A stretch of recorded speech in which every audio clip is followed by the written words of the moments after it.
வணக்கம் நண்பர்களே, welcome to Anusham shares. CDSL ஒரு ஃபாலிங் நைஃபா இல்லைனா கோல்டன் ஆப்பர்ச்சுனிட்டியா?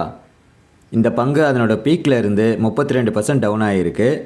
ஆனால் இதனோட மார்க்கெட் ஷேர் ஒரு ரெக்கார்ட் ஹிட் 80% ஆகிருக்கு. இந்த ஷேரோட தற்போதைய விலை முதலீட்டாளர்களுக்கு வரப்பிரசாதமா இல்லைனா மேலே இருந்து விழுற கத்தியான்றதை பற்றி இன்றைக்கி பார்க்க போகிறோம். இந்த ஷேரோட கிரிட்டிக்கல் சப்போர்ட் லெவல்ஸையும் கொடுத்துருக்கேன். வீடியோவை கடைசி வரைக்கும் பாருங்கள். வேறு ஏதாவது பங்கு பற்றி உங்களுக்கு டெக்னிக்கல் அனலிசிஸ் இல்லைனா ஃபண்டமெண்டல் தகவல்கள் வேணும்னா கமெண்ட்டில் சொல்லுங்கள். அப்புறம் தயவு செஞ்சு ஒரு லைக் பண்ணிவிடுங்க. இந்த சேனலை நீங்கள் இன்னும் சப்ஸ்கிரைப் பண்ணலன்னா இப்போவே பண்ணிவிடுங்க. சந்தை பற்றின தகவல்களை ஒரு மாறுபட்ட கண்ணோட்டத்தில் உங்களோட பகிர்ந்துக்கிறதுல மிக்க மகிழ்ச்சி. இந்த அனுஷம் ஷேர்ஸ் சேனல் ஒரு கல்வி நோக்கத்திற்காக மட்டுமே. இது செபி ரெஜிஸ்டர்டு கிடையாது. சந்தையில் அன்றாடம் நடக்கும் நிகழ்வுகள் மற்றும் அது சம்மந்தமான செய்திகள் உங்களோடு பகிர்ந்து கொள்ளப்படுது. வேறு வியாபார நோக்கம் எதுவும் இல்லை. இந்த அனுஷம் ஷேர்ஸ் சேனல் சார்பாக வாட்ஸ்அப் குழுவோ டெலிகிராம் குழுவோ எதுவுமே இல்லை. அது மட்டும் இல்லாமல் வேறு எந்த விதத்துலேயும் உறுப்பினர் சேர்க்கிறதோ கட்டணம் வசூலிக்கிறதோ இல்லை. நீங்கள் கஷ்டப்பட்டு சம்பாதிச்ச பணத்தை நீங்களாகவே சொந்தமாகவோ இல்லைன்னா உங்களுக்கு நல்லா தெரிஞ்ச முதலீட்டு ஆலோசகர் மூலமாகவோ கலந்தாலோசித்து முதலீடு சார்ந்த முடிவுகள் எடுக்கிறது ரொம்ப நல்லது.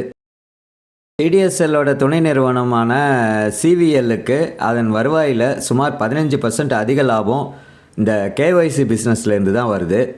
செபியோட ரீசன்ட் ரெகுலேட்டரி சேஞ்சஸ்னால் உலகளாவிய தரகு நிறுவனமான ஜெஃப்ரீஸ் என்ன சொல்கிறாங்கன்னா, புது கேஒய்சி உருவாக்கம்ன்றது ஏப்ரல் 1லேருந்து 75% குறையும்னு குறிப்பிட்றாங்க. அதனால் ஓவரால் ரெவென்யூ 4% வரைக்கும் குறையும்னு சொல்கிறாங்க. இந்த கம்பெனியோட லேட்டஸ்ட் அப்டேட்ஸை பற்றி பார்த்தோம்னா, இந்த Q3 ஃபினான்ஷியல் ரிப்போர்ட்ஸில் பெர்ஃபார்மன்ஸ் எடுத்துக்கிட்டால் சிடிஎஸ்எல் அதனுடைய கன்சாலிடேட்டட் டோட்டல் இன்கம்மாக 334 கோடியை பதிவு செஞ்சுருக்காங்க. இது இயர் ஆன் இயர் 12% இன்க்ரீஸில் இருக்குது. அதுக்கப்புறம் நெட் ப்ராஃபிட் 133 கோடியாக இருக்குது. மார்க்கெட் டாமினன்ஸ் அப்படின்னு பார்க்கும்போது இந்த நிறுவனத்தோட டிமேட் அக்கௌண்ட் பேஸ் 17.27 கோடியை தாண்டி இருக்குது. அது மட்டும் இல்லாமல் இந்த ஃபிஸ்கல் இயர் ஆரம்பத்திலேயே 2 கோடி புது அக்கௌண்ட்டுகளை ஆட் பண்ணியிருக்காங்க.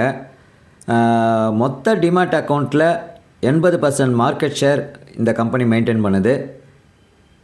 இப்போது ரீசெண்டாக February 26 பிரகாரம் ஆப்ஷன்ஸோட ஆக்டிவிட்டியை டேட்டாவை எடுத்து பார்க்கும்போது புட் ஆக்ஷன் ஆக்டிவிட்டி ஹெவியாக இருக்குது. எந்த ஸ்ட்ரைக் ப்ரைஸ்லன்னு பார்த்தீங்கன்னா 1300 அப்படின்ற ஸ்ட்ரைக் ப்ரைஸில் இது நடந்திருக்கு. இதை வச்சு பார்க்கும்போது ட்ரேடர்ஸ் இந்த விலைக்கு கீழே தான் இந்த பங்கை இந்த மார்ச் மாதம் முழுசும் வச்சுருப்பாங்க அப்படின்றத தோணுது. இது போக இந்த கம்பெனியோட ஆப்ரேஷனல் நியூஸ் பற்றி பார்க்கும்போது இவங்க நிறைய கார்ப்பரேட் ஆக்ஷன்ஸை சக்ஸஸ்ஃபுல்லாக கம்ப்ளீட் பண்ணியிருக்காங்க. சமீபத்தில் கூட இந்த வார்வி குளோபல் லிமிட்டடோட ஷேர் சப்டிவிஷன் பண்ணி கொடுத்துருக்காங்க. இந்த சிடிஎஸ்எல் ஒரு ரெகுலராக டிவிடெண்ட் பே பண்ணக்கூடிய ஒரு கம்பெனி. இதனுடைய கடைசி டிவிடெண்ட் பேஅவுட் 2025 ஆகஸ்ட் மாதம் நடந்திருக்கு. ₹12.50 per ஷேர் கொடுத்துருக்காங்க. அதுக்கப்புறம் இன்னும் எதுவும் இன்டர்னட் டிவிடெண்ட் எதுவும் அனௌன்ஸ் பண்ணல. ரிட்டர்ன் ஆன் ஈக்விட்டியை பார்க்கும்போது ஹையாக இருக்குது, 32.7%. இந்த கம்பெனி இது வரைக்கும் 100% கடன் இல்லாமல் இருக்குது, டெப்ட் ஃப்ரீயாக இருக்குது. அடுத்ததாக இந்த நிறுவனத்தோட ஆனுவல் ரெவென்யூ க்ரோத் அப்படின்றது 33% சிஏஜிஆர் கடைசி 5 வருஷ டேட்டாவை வச்சு பார்க்கும்போது இது இண்டஸ்ட்ரி ஆவரேஜில் 21% வருது. ஒரே ஒரு நெகட்டிவ் பாயிண்ட் என்னென்னா, இப்போது சமீபமாக செபி எடுத்திருக்கிற இந்த ரெகுலேட்டரி சேஞ்சஸ்னால் கேஒய்சி ரெவென்யூ குறையும் அப்படின்றது மட்டும்தான் ஒரு நெகட்டிவ் பாயிண்ட்டாக பார்க்கறதுக்கு இதில் இருக்குது. இப்போ நீங்கள் பார்த்துட்ருக்கிறது சிடிஎஸ்எல் ஷேரோட டெக்னிக்கல் சார்ட்டு. இது வீக்லி டைம் ஃப்ரேமில் இருக்குது. இதனுடைய இப்போ கரண்ட் ப்ரைஸ் 1240 கிட்டே இருக்குது. இது 52 வாரம் ஹையோட கம்பேர் பண்ணி பார்த்தாக்கா 32% டவுனில் இருக்குது. கீ மூவிங் ஆவரேஜஸ் எல்லாமே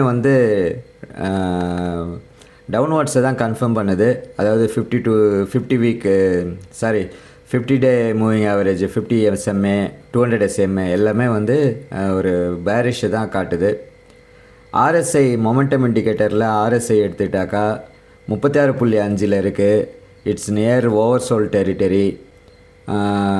ஆனால் இன்னும் ரீச் ஆகலை. அப்படி ரீச் ஆகிறதுக்கான வாய்ப்புகள் தான் தெரியுது.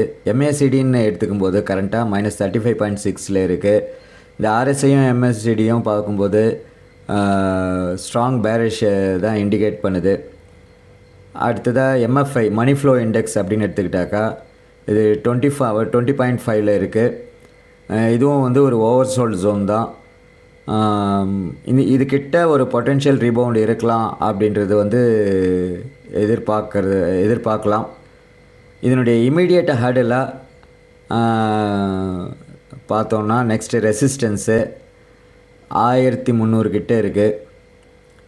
அடுத்ததாக வந்து சப்போர்ட் 1181 இதனுடைய கிரிட்டிக்கல் சப்போர்ட். அதுதான் வந்து நல்ல டிமாண்ட் ஜோனாக நமக்கு காட்டுது.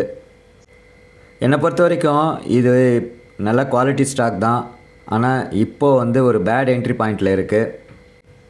எக்ஸ்பர்ட்ஸோட அனலிசிஸ் பிரகாரம் பார்க்கும்போது இந்த ஸ்டாக் வந்து 1150 கிட்ட ஸ்டெபிளைஸ் ஆக வாய்ப்பு இருக்குது. இல்லைனா ரொம்ப சேஃபாக ப்ளே பண்ணணும் அப்படின்னு சொன்னாக்கா 50-day மூவிங் ஆவரேஜை பிரேக் அவுட் பண்ணும்போது கன்சிடர் பண்ணலாம். இந்த வீடியோ நிச்சயம் உங்களுக்கு பயனுள்ளதாக இருந்திருக்கும் அப்படின்னு நினைக்கிறேன். இந்த வீடியோவை பார்த்த உங்கள் எல்லாருக்கும் மிக்க நன்றி. தயவு செஞ்சு நான் உங்ககிட்ட கேட்குற ஒரே ஒரு ரெக்வெஸ்ட் என்னென்னா, இந்த வீடியோவுக்கு லைக் பண்ணுங்கள். உங்களோட கருத்துக்களை வந்து கமெண்ட் பண்ணிங்கன்னா நான் அதை பேஸ் பண்ணி அடுத்தடுத்த வீடியோவை உங்களுக்காக ப்ரெசென்ட் பண்ணுறதுக்கு அது ரொம்ப உபயோகமாக இருக்கும். நம்ம கூடிய விரைவில் அடுத்த வீடியோவில் சந்திக்கலாம். பாய்.